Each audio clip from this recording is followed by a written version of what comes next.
عليه ونعوذ بالله من شرور أنفسنا ومن سيئات أعمالنا من يهده الله فلا مضل له ومن يضلل فلا هادي له ونشهد أن لا إله إلا الله وحده لا شريك له ونشهد أن سيدنا ونبينا وإمامنا وسندنا ومولانا محمدا عبده ورسوله صلى الله تبارك وتعالى عليه وعلى آله وصحبه وبارك وسلم تسليما كثيرا أما بعد فأعوذ بالله من الشيطان الرجيم بسم الله الرحمن الرحيم وعباد الرحمن الذين يمشون على الأرض هونا وإذا خاطبهم الجاهلون قالوا سلاما والذين يبيتون لربهم سجدا وقياما صدق الله مولانا العلي العظيم.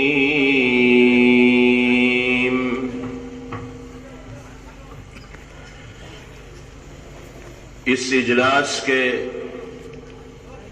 صدر محترم شمال مشرقی ہند کے امیر شریعت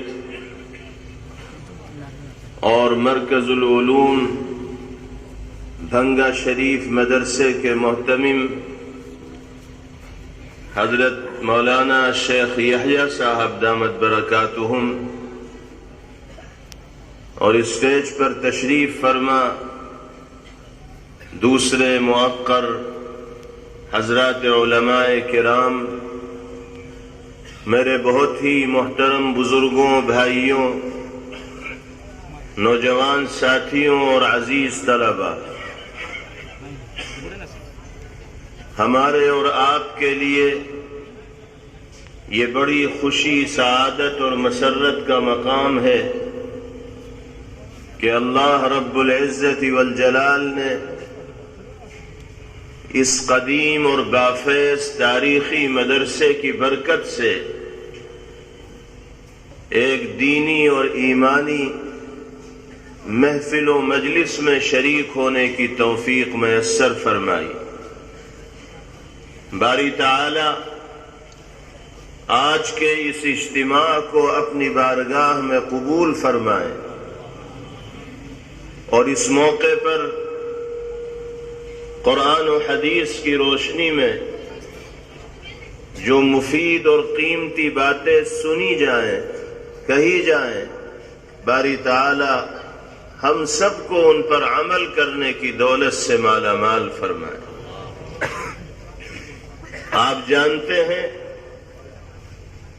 کہ آپ کے علاقے میں قائم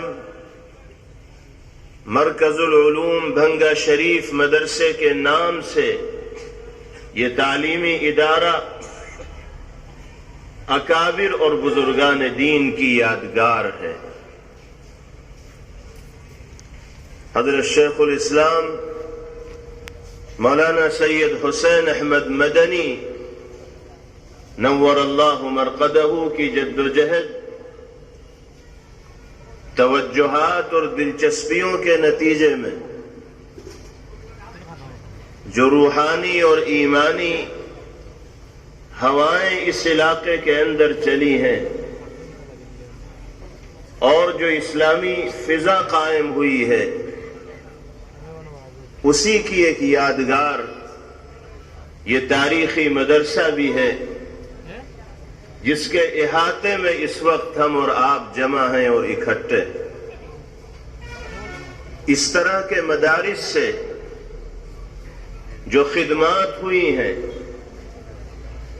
اور ان مدارس نے دینی درد اور فکر رکھنے والے جو افراد تیار کیے ہیں، جو علماء تیار کیے ہیں، جو حفاظ تیار کیے ہیں، جو قراء تیار کیے ہیں، آج یہ اسی کا نتیجہ ہے کہ ہمارے اور آپ کے اس ملک میں، اس صوبے میں، اس علاقے میں اسلامی شناخت اور پہچان کے ساتھ مسلمان زندگی گزار رہے ہیں۔ جگہ جگہ علماء موجود ہیں، دینی رہنمائی کرنے والے افراد موجود ہیں، صحیح راستہ دکھانے والے اللہ کے نیک بندے موجود ہیں۔ در حقیقت یہ انہی مدارس سے تیار ہونے والے افراد ہیں اور اسی لائن میں کی جانے والی جد و جہد اور محنت کا نتیجہ ہے کہ اللہ رب العزت والجلال نے یہ ماحول ہمیں میسر فرمایا ہے، عنایت فرمایا۔ ہمیں اس ماحول کی قدر کرنی چاہیے اور ان مدارس کو اپنی جان سے زیادہ عزیز سمجھنا چاہیے، اپنی جان سے زیادہ حفاظت کی فکر ہمیں اور آپ کو ان مدارس کی کرنی چاہیے۔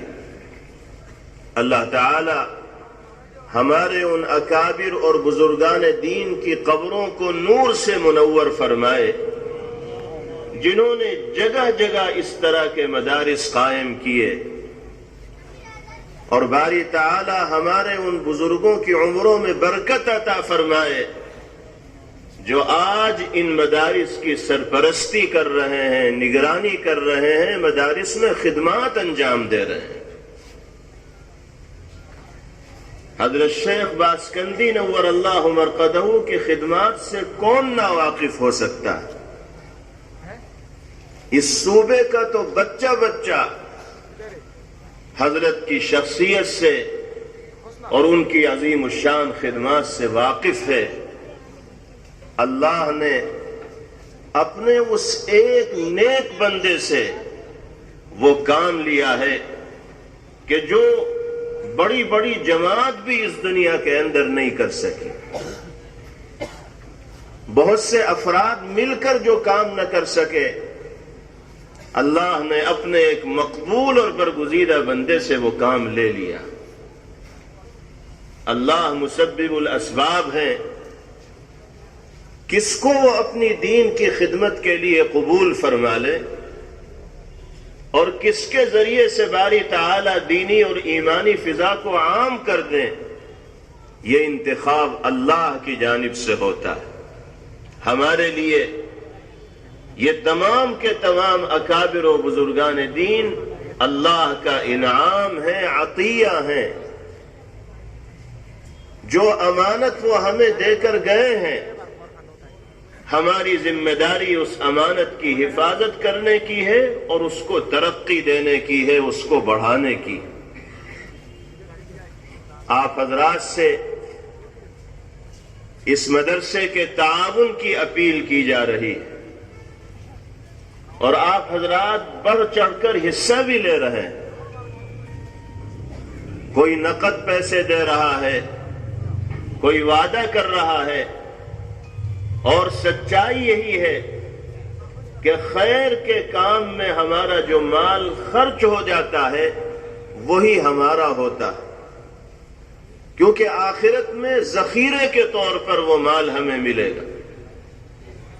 آج ہم نے اپنی حیثیت و استطاعت کے مطابق تھوڑا سا پیسہ بھی اگر دین کی ضرورت کے لیے لگا دیا تو روز محشر خلوص کے ساتھ خرچ کیے ہوئے اس تھوڑے سے مال کو ہم اتنی بڑی مقدار میں دیکھیں گے کہ دنیا میں رہتے ہوئے ہم اس کی عظمت کا اور بلندی کا اندازہ نہیں لگا سکتے۔ آپ حضرات سمجھتے ہیں کہ ان مدارس کی کتنی اہمیت ہے اور کتنی ضرورت ہے.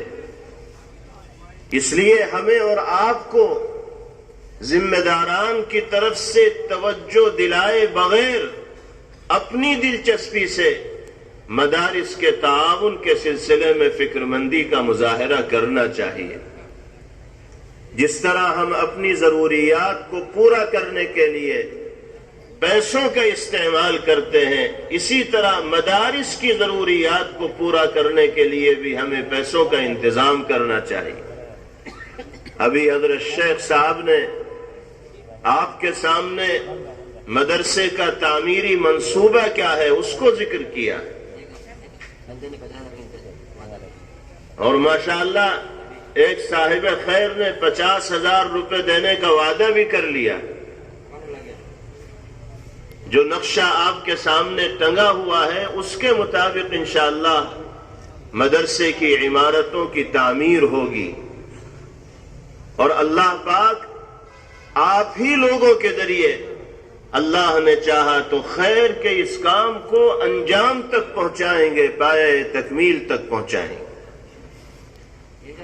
ہماری طرف سے اگر عزم ہوگا، پختہ ارادہ ہوگا، سچی نیت ہوگی تو اللہ کی نصرت اور مدد شامل حال ہوگی، اور جس کام کو اللہ کی مدد مل جائے پھر وہ کام رکتا نہیں.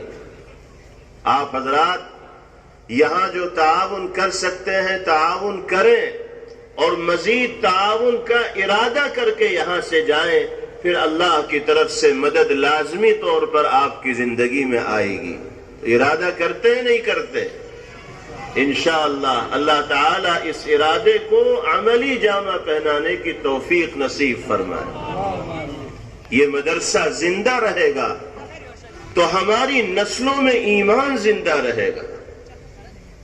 ہم تو چلے جائیں گے لیکن ہمارے بعد ہمارے بچے اس دنیا میں رہیں گے، اس ملک میں رہیں گے. اگر ہم نے اپنے ان بچوں کے لیے اس طرح کی دینی تعلیم گاہوں کا بندوبست نہ کیا تو پھر وہ ایمانی تقاضوں پر عمل کرنے والے کیسے بنیں گے؟ جیسے ہمارے بزرگوں نے ہمارے لیے مدارس کا انتظام کیا، اسی طرح ہم اپنے بعد والوں کے لیے بھی دینی تعلیم گاہوں کا اور تربیت گاہوں کا انتظام کریں اور ان کے ایمان کی تحفظ کی فکر کریں. اس لیے ہمیں اس مدرسے کو اور اس طرح کے تمام دینی مدارس کو پروان چڑھانے کی، ترقی دلانے کی کوشش کرنی چاہیے. اللہ پاک ہم سب کو اس کوشش میں کامیابی عطا فرمائے. میرے بھائیوں بزرگوں، میں نے قرآن پاک کی 3 مختصر سی آیات آپ کے سامنے تلاوت کی، جس میں اللہ رب العزت والجلال نے اپنے مخصوص مقرب اور محبوب بندوں کی صفات بیان کی. جس انسان کو اللہ کی محبوبیت کا مقام حاصل ہو جائے تو اس انسان کی دنیا بھی بن جاتی ہے اور آخرت بھی سنور جاتی. اس لیے کہ اللہ کائنات کے نظام کو چلانے والے ہیں، قادر مطلق ہیں، مالک کل ہیں، سب کچھ انہی کے قبضے قدرت میں ہے. اگر ہم نے ان سے اپنا قرب بنا لیا، ان کی محبوبیت کا مقام حاصل کر لیا، تو دنیا میں بھی اطمینان و سکون سے زندگی گزرے گی اور آخرت میں بھی انشاءاللہ عزت و سرفرادی ہمارا مقدر بنے گی. اس لیے ہر انسان کو کوشش کرنی چاہیے اللہ کا مقرب بننے کی، اللہ کی نگاہ میں پسندیدہ بننے کی کوشش ہر مومن کو کرنی چاہیے. کیسے بنیں گے ہم اللہ کے پسندیدہ، اللہ کے محبوب کیسے بنیں گے؟ پہلی صفت قرآن پاک میں یہ بیان کی گئی کہ اس دنیا میں اگر متواضعانہ شان کے ساتھ زندگی گزارو گے، اپنے آپ کو دوسروں کے مقابلے میں حقیر اور کمتر تصور کرو گے، غرور اور کبر اور بڑائی کا جذبہ اپنے ذہن و دماغ سے نکال پھینکو گے تو تم اللہ کے مقرب اور محبوب بن جاؤ۔ پیغمبر علیہ الصلاۃ والسلام ارشاد فرماتے ہیں من تواضع للہ رفعہ اللہ، جو اللہ کے لیے شان تواضع اختیار کرتا ہے، اپنے آپ کو حقیر و کمتر تصور کرتا ہے، اپنی بڑائی اور برتری کا اظہار نہیں کرتا، اللہ اس کو عزت و رفعت و سربلندی عطا کرتے۔ عزت و ذلت تو اللہ کے ہاتھ میں ہے، دنیا کے ہاتھ میں کسی کو عزت دینا یا کسی کو ذلیل کرنا نہیں ہے۔ وَلِلَّهِ الْعِزَّةُ وَلِرَسُولِهِ وَلِلْمُؤْمِنِينَ وَتُعِزُّ مَن تَشَاءُ وَتُذِلُّ مَن تَشَاءُ۔ اگر اللہ کی رضا کے لیے ہم اپنے آپ کو مٹائیں گے تو اللہ ہمارے نام کو بلند کریں گے اور ہماری محبت انسانوں کے دلوں کے اندر راسخ فرما دیں گے، جمع دیں گے۔ آپ دیکھیے نبی کریم علیہ الصلاۃ والسلام کو سیرت کا مطالعہ کیجئے، صحابہ کے احوال پڑھیے، اقلہم تکلفا، سادہ زندگی صحابہ کرام رضوان اللہ علیہم اجمعین۔ اپنے بزرگوں کو دیکھیے، اللہ والوں کو دیکھیے، کتنی سادگی کے ساتھ ان کی زندگی گزرتی ہے، اور اللہ نے عزت کا کیا مقام ان کو عطا کر رکھا ہے۔ باری تعالی ہمیں بھی اس صفت کو اختیار کرنے کی توفیق عطا فرمائے۔ قرآن مقدس میں کیا فرمایا گیا؟ وَعِبَادُ الرَّحْمَنِ الَّذِينَ يَمْشُونَ عَلَى الْأَرْضِ هَوْنًا۔ رحمان کے مخصوص بندے، اللہ کے مقرب بندے وہ ہیں جو اللہ کی دھرتی اور زمین پر بڑے اطمینان و سکون، تواضع اور عاجزی کے ساتھ چلتے ہیں۔ وہ اکڑ کر نہیں چلتے، بڑائی کا اظہار کرتے ہوئے نہیں چلتے، بلکہ نگاہوں کو نیچے کر کے اپنے سر کو جھکاتے ہوئے اس انداز میں چلتے ہیں کہ دیکھنے سے یہ پتہ چل جاتا ہے کہ یہ آدمی تواضع کی شان رکھنے والا ہے، بڑائی کا اور کبر کا اظہار کرنے والا نہیں۔ اللہ تعالیٰ کو تکبر بالکل برداشت نہیں، بڑائی کا اظہار اللہ کو برداشت ہے ہی نہیں۔ قرآن میں فرمایا گیا وَلَا تَمْشِ فِي الْأَرْضِ مَرَحًا إِنَّكَ لَن تَخْرِقَ الْأَرْضَ وَلَن تَبْلُغَ الْجِبَالَ طُولًا۔ زمین میں اترا کر مت چلو، اکڑ کر مت چلو۔ تمہارا وجود کیا ہے، تمہاری حیثیت کیا ہے؟ پہاڑ بھی ہماری مخلوق ہے، اور زمین جو اتنی مضبوطی رکھنے والی ہے وہ بھی ہماری مخلوق ہے۔ تم کس بات پر اترا رہے ہو؟ نہ تم پہاڑ کی بلندیوں کو چھو سکتے ہو اور نہ زمین کے اندر شگاف پیدا کر سکتے ہو۔ اس لیے اپنی حیثیت کے اندر رہو، اپنی حیثیت سے آگے نکلنے کی کوشش مت کرو۔ اللہ تعالی ہم سب کو صفت تواضع کو اپنانے کی توفیق نصیب فرمائے۔ دوسری صفت قرآن پاک میں بیان کی گئی وَإِذَا خَاطَبَهُمُ الْجَاهِلُونَ قَالُوا سَلَامًا۔ اللہ کے نیک، مقرب اور محبوب بندوں کی صفت یہ ہے کہ وہ زبان کا غلط استعمال نہیں کرتے۔ اگر کوئی ان سے بد زبانی کرتا بھی ہے، اگر کوئی بد تہذیبی کا جملہ ان کے سامنے بولتا بھی ہے، اگر کوئی ان کو گالی دیتا بھی ہے، تو وہ گالی دینے والے کے جواب میں بھی گالی نہیں دیتے۔